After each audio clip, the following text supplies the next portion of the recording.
Hi, I hope you're doing well.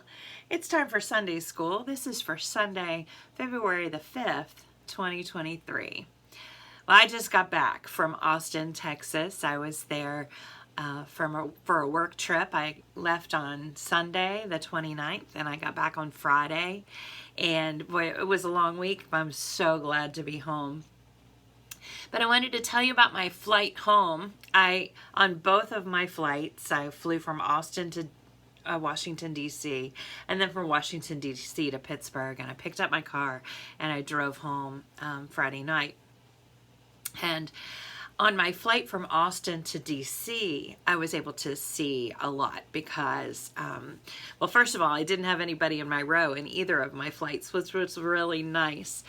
But on the Austin to DC flight, I was in the window seat, and I love to look out the window of the airplane. I just think it's a lot of fun to see whatever is down there, whether it be clouds and the sunshine, or as we are taking off or we're landing. I like to see the land masses and the homes and the flat land and then the mountains. It's just a lot of fun. Well, we had flown over, I'm sure, well, I'm not 100% sure, but it felt like it was probably the Mississippi River, and it was winding and winding, and that was fun to see. And then as we got closer to Washington, D.C., there was a lot of wind, and so they put us in a holding pattern because they had shut down some of the runways for people to come in, and they were just putting us in on one or two runways. So we had to stay in the air a little longer, and we kept turning around and flying for a little while. And it was fun to see the land down below. It was really nice to get back to where I could see mountains. But again, I saw some rivers and streams and ponds just snaking their way through the rivers, snaking their way through the mountains. And that was really neat. I love water. I love to be in the water. I love to be near the water. And I used to think it was just the ocean that I loved, but I found out a few years ago it can be a lake, it can be a pond, it can be a river, it doesn't matter. I just really love being by the water. I even love to just be by the swimming pool, honestly. Well, if we were together, I'd ask you the same thing, and I'm sure a bunch of you love to swim, love to be in the water, love to go to the pond and go fishing. I used to do that with my dad. Well, I wonder what the strangest thing is that you've ever seen in the water.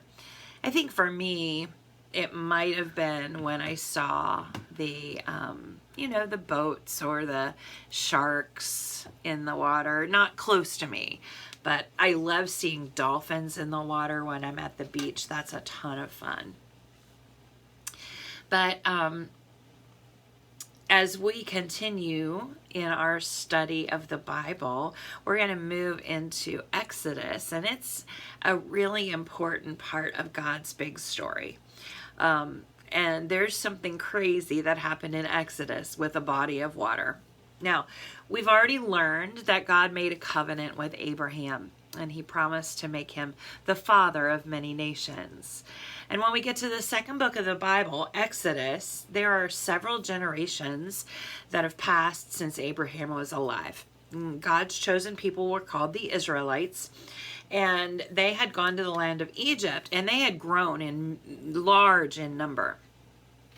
Exodus chapter 1 says that they increased in numbers and became so numerous that the land was filled with them.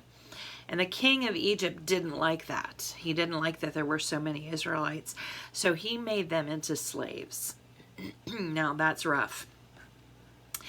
As part of God's plan, God chose a man named Moses to rise up and be a leader who would help lead his people out of slavery. Now, the Israelites had to go through a lot of tough things, but eventually the king of Egypt let them leave the country, and that's where our story begins today. Sorry for my voice. I'm a little tired from my trip. So I'm going to read to you from the New International Revised Version, or Reader Version, sorry. And this is Exodus 14, verses 5 through 7, and then I'm going to skip to 10, 13 through 16, and 21 through 27. The king of Egypt was told that the people had escaped. Then Pharaoh and his officials changed their minds about them. They said, "What have we done? We've let the people of Israel go. We've lost our slaves and all the work they used to do for us." So he had his chariot made ready. He took his army with him. He took 600 of the best chariots in Egypt. He also took along all the other chariots. Officers were in charge of all of them. As Pharaoh approached, the Israelites looked back. There were the Egyptians marching after them. The Israelites were terrified. They cried out to the Lord. Moses answered the people. He said, "Don't be afraid. Stand firm. You will see how the Lord will save you today. Do you see those Egyptians? You will never see them again. The Lord will fight for you. Just be still." Then the Lord spoke to Moses. He said, "Why are you crying out to me? Tell the people of Israel to move on. Hold out your walking stick. Reach your hand over the Red Sea to divide the water. Then the people can go through the sea on dry ground." Then we skip to 21. Then Moses reached out his hand over the Red Sea. All that night, the Lord pushed the sea back with a strong east wind. He turned the sea into dry land. The waters were divided. The people of Israel went through the sea on dry ground.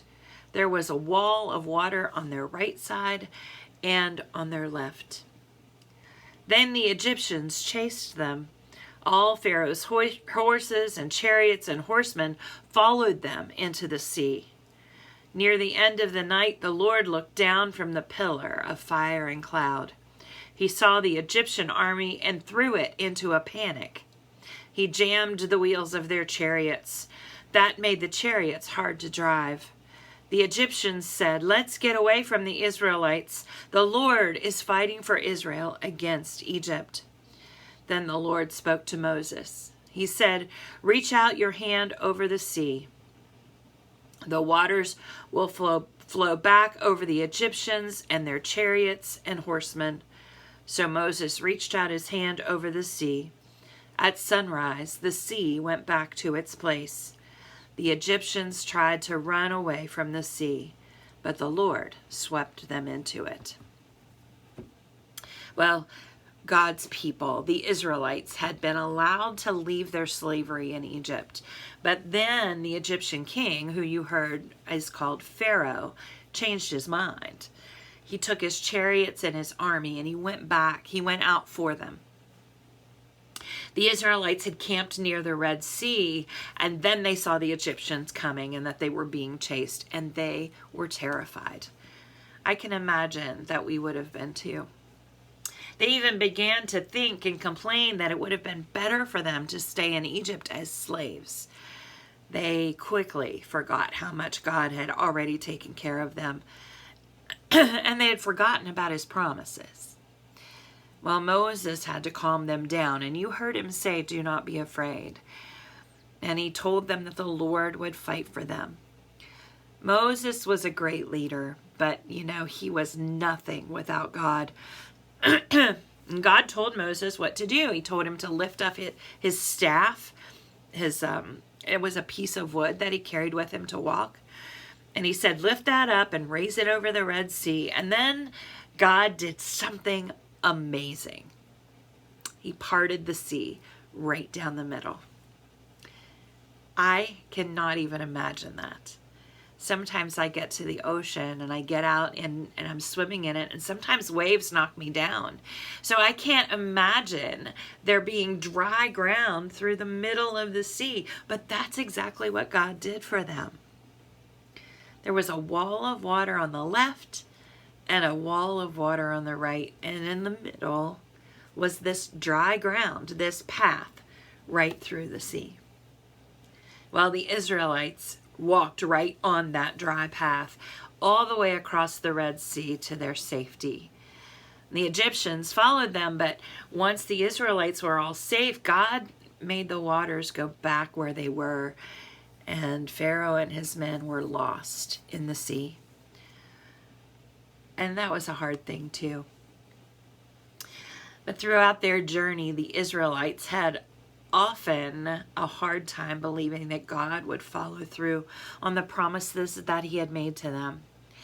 They did have a long journey to get to their new land, and as always, there were troubles on the way, but God always took care of them. Well, do you ever forget what someone has told you?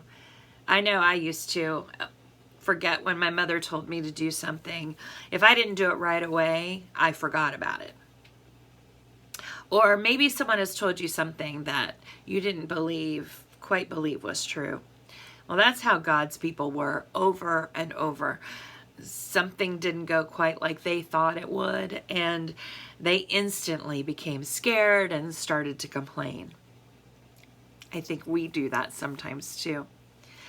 They forgot that God had promised them a new land. And over again, God did amazing things to prove that he would keep his promises. And I think he still does that for you and me today. Then the Israelites would remember and they would be grateful again. Well, at the end of Exodus 14, it says that the Israelite people put their trust in the Lord. Now, this was after God had saved them and they remembered that he would keep his plans and keep his promises. And you and I can remember the same thing. There will be hard things we'll go through. I know that. I've gone through hard things in my life, and I know you'll go through hard things too. Things won't always go as we planned them, but we can trust that God has good plans for us, and he will carry them out. Isn't that good? Well, I want to remind you of our memory verse for this first unit that we've been working in. We talked about it a couple of weeks ago. It's Joshua 1, chapter 1, verse 8. Sorry about that. And it says, never stop reading this book of the law.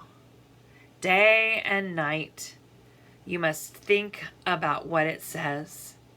Make sure you do everything written in it. Then things will go well with you, and you will have great success.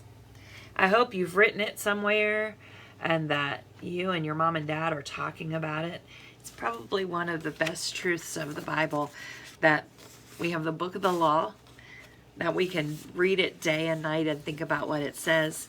And if we do everything in it, things will go well with us. Not always perfect, but things will go well and we will have great success. I think it's a great reminder. So I hope that you're remembering that.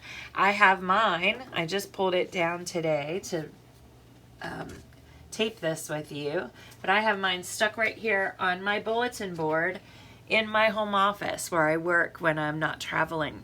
And it's a great reminder to me of that memory verse as well. So I'm working on it too. Well, that's all I have for you today. Will you join me in a moment of prayer? God, thank you so much for your word and the promises that you've given us all in it. Thank you for promising to keep us safe and help us to remember that you keep your promises, especially when we are in a hard place in our life. God, we love you so much and we thank you for all of it. In Jesus' name, amen. Well, boys and girls, I have some things to do, so I'm going to go now and do those. I hope to see you in church on Sunday, and I will see you the next time that we have Sunday school together. Have a great week. I love you. Bye.